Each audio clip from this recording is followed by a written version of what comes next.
സ്നേഹമുള്ളവരെ, കുടുംബ ജീവിതത്തിൽ ഒരു ലക്ഷ്യമുണ്ട്. ഭർത്താവിനെ ഭാര്യ വിധേയത്വത്തോടുകൂടി പെരുമാറണം.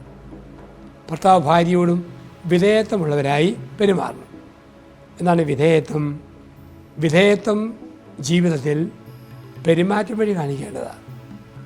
ഭാര്യ ഒരു നല്ല കാര്യം ചെയ്തു കഴിഞ്ഞാൽ കൊള്ളാമല്ലോ എന്ന് പറയും വിധേയത്വത്തോടു കൂടി അത് അക്സെപ്റ്റ് ചെയ്യുന്ന ഭർത്താവാണ്.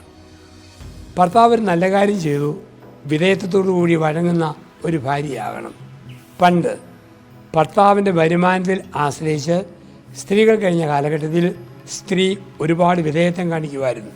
ഇന്ന് സ്ത്രീക്കും പോക്കറ്റ് മണിയായി, വിദേശ ജോലിയുള്ള മക്കൾ കൊടുക്കുന്ന പണമായി, അല്ലെങ്കിൽ തൊഴിലുറപ്പായി പണം കൈ കിട്ടിക്കഴിയുമ്പോൾ ഈ വിധേയത്വം നഷ്ടപ്പെടുകയും കുടുംബം തകരുന്നതും കാണാം.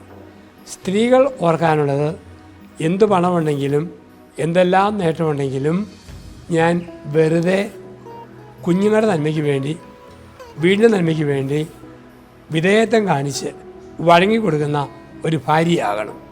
ആ രീതിയിൽ സ്ത്രീ ശ്രദ്ധിക്കണം. പുരുഷനോ, കാലങ്ങൾ മാറുന്നു, സംസ്കാരമുള്ള ഒരു സമൂഹത്തിലാണ് ജീവിക്കുക. പരുഷമായ വാക്കുകളോ പദപ്രയോഗങ്ങളോ പെരുമാറ്റമില്ലാതെ ഭാര്യ കാണിക്കുന്ന നന്മയിൽ വിധേയത്വം കാണിച്ച് ചേർന്ന് നിൽക്കണം. അത് വളരെ പ്രധാനപ്പെട്ടതാണ്. ഒരു കാര്യമുള്ളത്, ഭർത്താവിനേക്കാൾ കൂടുതൽ വിധേയത്വം കാണിക്കാനുള്ള മനഃശാസ്ത്ര പശ്ചാത്തലം ഭാര്യയ്ക്കാണ്.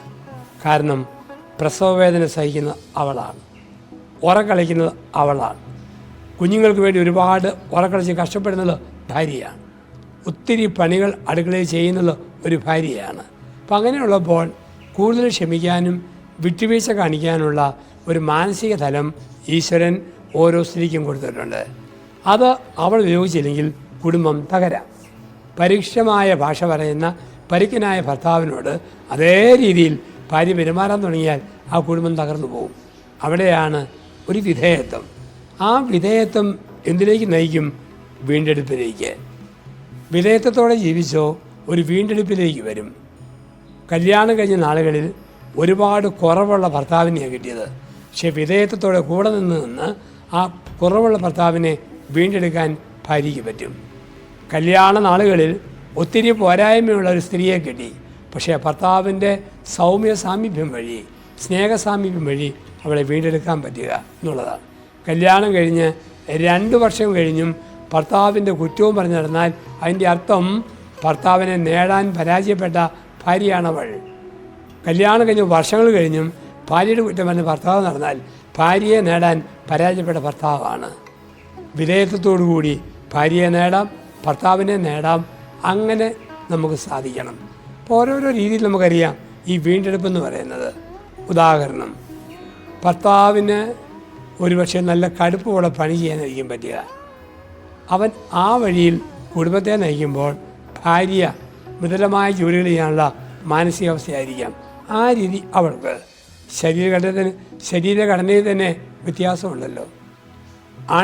ആണുങ്ങൾക്ക് ക്ഷയിക്കാൻ കൊടുത്താൽ കമ്പിപ്പാരയിലോ കാപ്പിക്കമ്പാലോ പിടിച്ച പോലെ പാറപ്പുറം പോലെ നല്ല കട്ടി. പെണ്ണുങ്ങൾക്ക് ക്ഷയിക്കാൻ കൊടുത്താൽ മോഡേൺ ബ്രെഡിലോ മെത്തയിലോ പിടിച്ച പോലെ നല്ല മയം. 2 രീതിയാണല്ലോ ദേഹത്ത് തന്നെ. അതുകൊണ്ട് ഭാരമുള്ള കട്ടിയുള്ള പാറ പൊട്ടിക്കുന്ന ചുമട് അതൊക്കെ ആണ് ചെയ്യും. മറ്റു പല അടുക്കളയുമായി ബന്ധപ്പെട്ട കാര്യങ്ങളും പിന്നെ ലളിതമായ കാര്യങ്ങളും സ്ത്രീ ചെയ്യും. ഇന്ന് മാറ്റങ്ങളുണ്ടെങ്കിലും സാധാരണ ഒരു പരസ്പര ധാരണയിൽ നമ്മൾ പറയും. അങ്ങനെ വന്നോ ഭർത്താവിനെ വീണ്ടെടുക്കാൻ ഭാര്യയ്ക്ക് പറ്റും, ഭാര്യയെ വീണ്ടെടുക്കാൻ ഭർത്താവിന് പറ്റും.